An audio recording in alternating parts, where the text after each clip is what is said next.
काँग्रेस आणि यांच्यात काहीच फरक नाही, फेक नरेटिव्ह पसरवतायत निलेश राणे यांच्या टीकेला रवींद्र चव्हाण यांचं उत्तर, पायाखालची वाळू सरकल्यानंच असे प्रकार सुरू, रवींद्र चव्हाण यांची प्रतिक्रिया.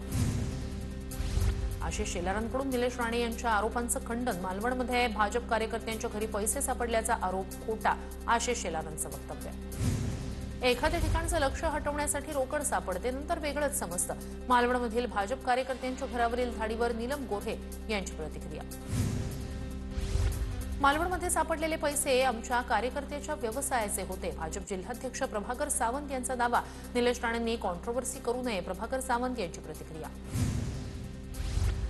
सिंधुदुर्गमध्ये भाजप उमेदवाराकडून मतदारांना पैशांचं वाटप, पराभव दिसू लागल्यामुळेच भाजपकडून पैशांचं वाटप, शहर विकास आघाडीचे उमेदवार संदेश पारकर यांचा आरोप. मुंबई पालिकेतील मतदार याद्यांवर हरकत घेण्यासाठी मुदतवाढ, मुंबईत 11 लाख नावं दुबार असल्याची मुंबई पालिकेची कबुली, अंतिम मतदार यादी जाहीर करण्यास 10 दिवसांची तर हरकतींसाठी 7 दिवसांची मुदतवाढ. प्रारूप मतदार यादीवर हरकत दाखल करण्यासाठी 6 दिवसांची मुदतवाढ, 3 डिसेंबरपर्यंत प्रारूप मतदार यादीवर हरकत घेता येणार, विविध राजकीय पक्षांच्या मागणीनंतर राज्य निवडणूक आयोगाचा निर्णय. मुंबईच्या चेंबूरमधील पुरुषांच्या भिक्षुकगृहावर मनसेची धडक मोहीम, भिक्षुकगृहातील 100हून अधिक भिक्षुकांची मतदार यादीत नोंदणी, भिक्षुकगृहात न राहणाऱ्यांची नावं मतदार यादीत असल्यानं मनसे आक्रमक. मीरा भाईंदरमधील नगरसेवक गुजरातमध्येही मतदान करतो, इकडेही करतो, दुबार मतदान करणारा 2 पायांवर घरी जाणार नाही, मनसे नेते अविनाश जाधव यांचा आक्रमक पवित्रा. मीरा भाईंदरमध्ये मतदार यादीत मोठा घोळ, प्रभाग 13 मध्ये तब्बल 52,000 मतदार वाढवण्यात आले, त्यापैकी 19,000 मतदार इतर प्रभागांमधील असल्याचा युवक काँग्रेसचे प्रवक्ते रवींद्र खरात यांचा गंभीर आरोप. कांदिवली पूर्वमध्ये मतदार यादीत हेराफेरी झाल्याचा आरोप, काँग्रेसचे जिल्हाध्यक्ष राजपती यादव यांचा आरोप, मतदार यादी दुरुस्त न झाल्यास आंदोलन करू असाही इशारा. धुळे महानगरपालिकेनं प्रकाशित केलेल्या प्रारूप मतदार यादीतून अनेक मतदारांची नावं गायब, मतदानापासून वंचित राहण्याची शक्यता असल्यानं नागरिकांनी घेतल्या हरकती, विधानसभा निवडणुकीच्या मतदान केंद्राप्रमाणे याद्या प्रकाशित नसल्याची तक्रार. नांदेड महानगरपालिकेच्या मतदार यादीत बंगाली नागरिकांची नावं, शिंदेंच्या शिवसेनेकडून मतदार यादीवर आक्षेप, एकाच घरात 50 ते 60 मतदार, प्रभागाची लोकसंख्या कमी, मतदान जास्त असा दावा. मुंबईतील मिठी नदी पुनरुज्जीवन प्रकल्पाचं काम अदानी समूहाकडे दिल्याची माहिती, या कामासाठी 1700 कोटींची निविदा मंजूर झाल्याचीही सूत्रांची माहिती, अदानी समूहातील कंपनीला निविदा मंजूर झाल्याची माहिती. डॉक्टर जितेंद्र सिंह यांचं बॉम्बे प्रेम हे त्यांच्या मानसिक गुलामीचं लक्षण, सामनाच्या अग्रलेखातून मंत्री जितेंद्र सिंह यांच्या वक्तव्याचा समाचार, जितेंद्र सिंह यांना मराठी जनांचे जोडे खावेच लागतील, सामनातून टीका. जितेंद्र सिंहांविरोधातील मनसेचं बॅनर पोलिसांनी हटवलं, बॅनर हटवल्यानंतर पदाधिकाऱ्यांचं शिष्टमंडळ पोलीस ठाण्यात, पोलिसांनी बॅनर हटवल्याप्रकरणी निवेदन, बॅनर का हटवलं, मनसे पदाधिकाऱ्यांचा सवाल. लाडकी बहीण ही माझी संकल्पना, लाडक्या बहिणींमुळेच हे सरकार आलं, यांनीच आम्हाला मंत्री केलं, बीडमधील भाषणात मंत्री पंकजा मुंडे यांचं वक्तव्य. तिजोरीच्या साव्याबाबत काहीही चर्चा असो, पण नगरविकास खातं आमच्याकडे, आमदार अब्दुल सत्तार यांचा निशाणा, तर लाडक्या बहिणी योजनेचे शिल्पकारही एकनाथ शिंदेच असंही वक्तव्य.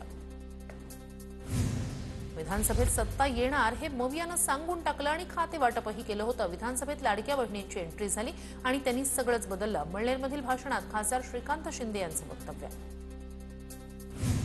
पूरस्थितीमुळे शेतकऱ्यांच्या कर्जवसुलीला वर्षभराची स्थगिती, जिल्हा मध्यवर्ती बँकेलाही कर्जवसुलीला स्थगिती देण्याचे सरकारचे आदेश. उज्ज्वला थेटेंची याचिका फेटाळली, अनगरमध्ये जल्लोष, राजन पाटील समर्थकांकडून अनगर नगरपंचायतीसमोर फटाक्यांची आतषबाजी, उज्ज्वला थेटे यांचा सूचकाची सही नसल्यानं अर्ज झाला होता बाद, त्यानंतर अनगर निवडणूक झाली होती बिनविरोध.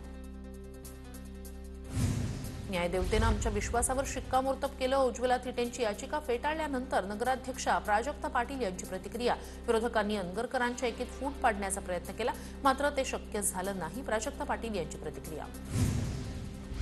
बीडची बदनामी करणाऱ्या गोष्टी बाजूला केल्या पाहिजे, बीड जिल्हा बाकी जिल्ह्यांपेक्षा आक्रमक, सगळीकडे भाजपचं सरकार, आम्ही ठरवलं तर काहीही करू शकतो, पंकजा मुंडे यांचं वक्तव्य.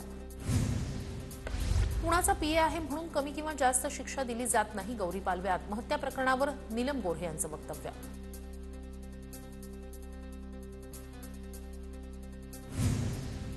एकनाथ एकनाथ शिंदेंच्या पुढे आणि मागे खूप जण आहेत. शिंदेंच्या मागे खूप मोठी ताकद आहे. आपला अजेंडा टीका टोमणे करणं नाही तर विकासाचा आहे. एकनाथ शिंदेंची विरोधकांवर टीका. महिलांविषयी बोलताना जनाची नाही तर मनाची लाज वाटायला पाहिजे. मंगेश चव्हाण यांची माजी मंत्री सतीश पाटील यांच्यावर टीका. विधानसभेतील पराभव त्यांच्या जिव्हारी लागलाय. मंगेश चव्हाणांची टीका. एकनाथ शिंदेंनी अहंकाराची लंका कुणाची खाक केली 3.5 वर्षापूर्वी पाहिलं. मंत्री उदय सामंत यांची प्रतिक्रिया. तर हा वाद फडणवीसांपर्यंत नेऊन दोघांमध्येही वाद लावण्याचा प्रयत्न होतोय. दोघांनी त्यांच्या भूमिका स्पष्ट केल्या आहेत, त्यामुळे चिंता करू नका, सामंत यांचं वक्तव्य. मुख्यमंत्री फडणवीस 30 नोव्हेंबरला सांगोल्यात सभा घेणार. सांगोल्यात भाजप विरुद्ध शहाजी बापू पाटील आक्रमक. सांगोल्यात नगराध्यक्षपदाच्या उमेदवारासाठी फडणवीसांची सभा. एकनाथ शिंदे धनुष्यबाण घेऊन पळून गेले. शिंदे असंवैधानिकरित्या चोर आहेत. धनुष्यबाण पळवून नेलं, त्यांना संरक्षण देणं हा न्यायालयाचा अधिकार नाही. तारीख पे तारीख ऐवजी तारीख पे जस्टिस असायला हवं. वकील असीम सरोदे यांचं वक्तव्य. लोणावळ्यात प्रवीण दरेकर प्रचाराच्या मैदानात. रहिवाशांच्या प्रश्नांसंदर्भात दरेकरांचा बावनकुळेंना फोन. कालेकर मळा इथल्या रहिवाशांचा प्रश्न मार्गी लावण्याची दरेकर यांची मागणी. राज्यभरात सध्या अनेक युती आघाड्या होत आहेत. राष्ट्रवादी सेनेची युती भविष्यातील नांदी असू शकते. पवारांच्या राष्ट्रवादीचे प्रदेशाध्यक्ष शशिकांत शिंदे यांचं वक्तव्य. आम्ही केलेल्या उठावानंतर सरकार झालं आणि चाललं सुद्धा. गुलाबराव पाटील, दादा भुसे यांनी पाठिंबा दिला. अंमळनेरमधील भाषणात एकनाथ शिंदे यांच्या उठावाचे श्रीकांत शिंदेंकडून आठवण. जबाबदार व्यक्तीनं अशी बेजबाबदार वक्तव्य करू नये. मंत्री संजय शिरसाट यांच्या टीकेला भाजप खासदार अशोक चव्हाण यांचं प्रत्युत्तर. सर्व एजन्सी घेऊन तुम्ही भाकरी खाता की नोटा, शिरसाटांनी केली होती टीका.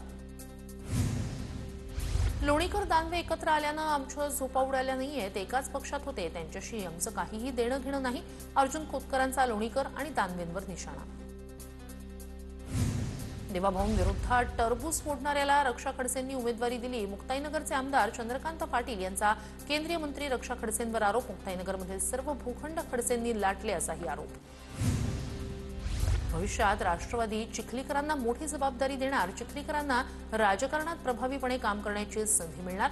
सुनील तटकरेंकडून चिखलीकरांना भविष्यात मोठी जबाबदारी मिळण्याचे संकेत. जिल्हा परिषद निवडणुकांमध्ये साताऱ्यात शिवसेना स्वबळावर लढणार. मंत्री शंभूराज देसाईंनी दिले संकेत. भाजपसोबत युती करण्याचा प्रयत्न केला, पण तसा प्रतिसाद भाजपकडून आला नाही, त्यामुळे थोडा उशीर झाला, देसाईंची प्रतिक्रिया. भावना घाणेकर माझी लढणारी बहीण, त्या झुकणाऱ्या नाही. उरणच्या स्थानिक आहेत. पवारांच्या राष्ट्रवादीचे नेते जितेंद्र आव्हाड यांचा उरणमधील प्रचार सभेत व्हिडिओ कॉलवरून मतदारांशी संवाद.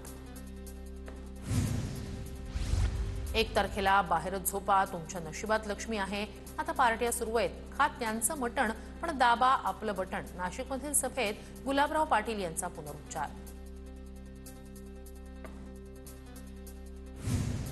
ठाणे शहरात एकनाथ शिंदे यांच्या शिलेतरांचे भावी नगरसेवक म्हणून बॅनर.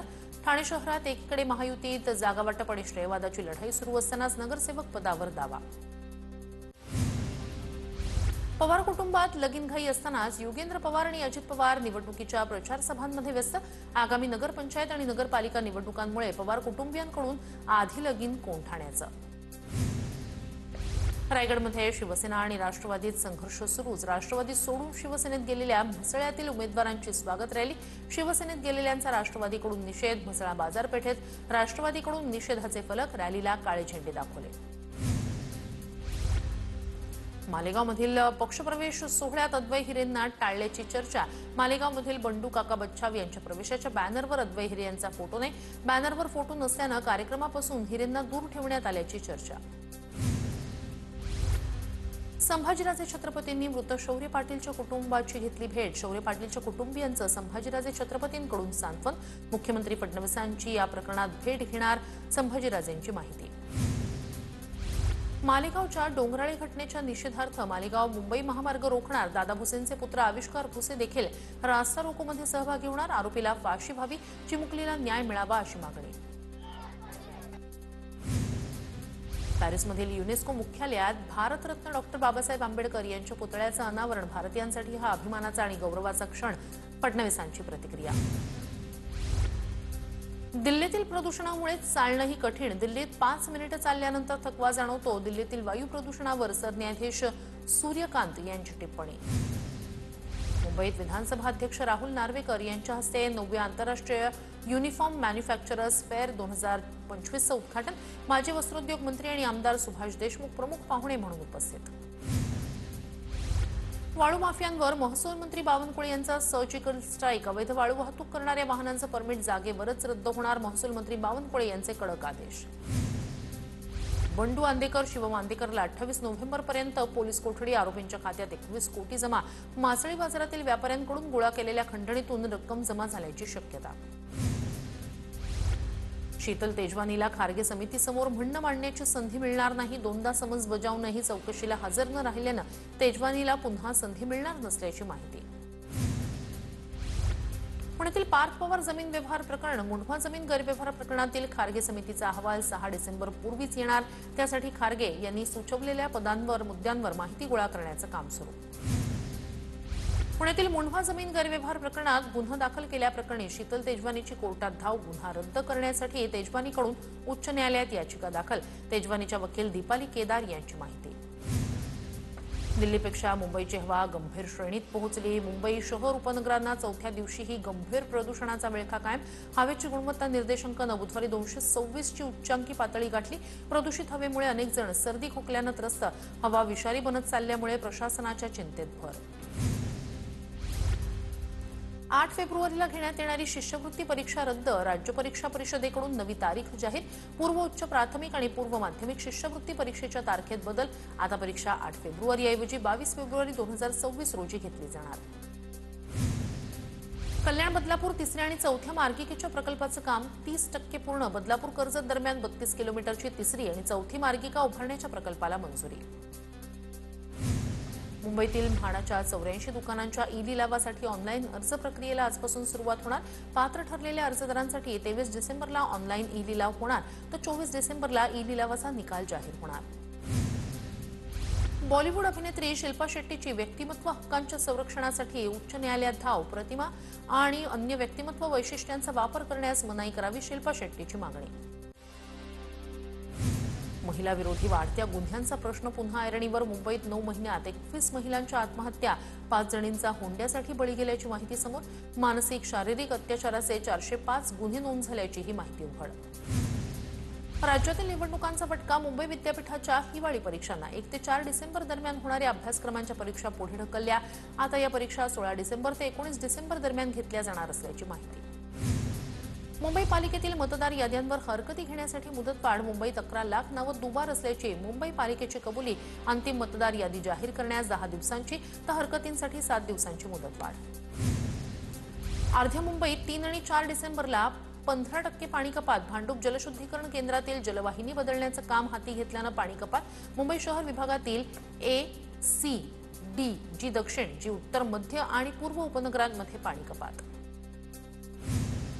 आयुष अभ्यासक्रमासाठी यंदा 4थी प्रवेश फेरी राबवली जाणार. वंचित राहिलेल्या गुणवंत विद्यार्थ्यांना प्रवेशाची आणखी एक संधी मिळणार. प्रवेश निश्चित न केल्याने या अभ्यासक्रमाच्या अनेक जागा अजूनही रिक्त.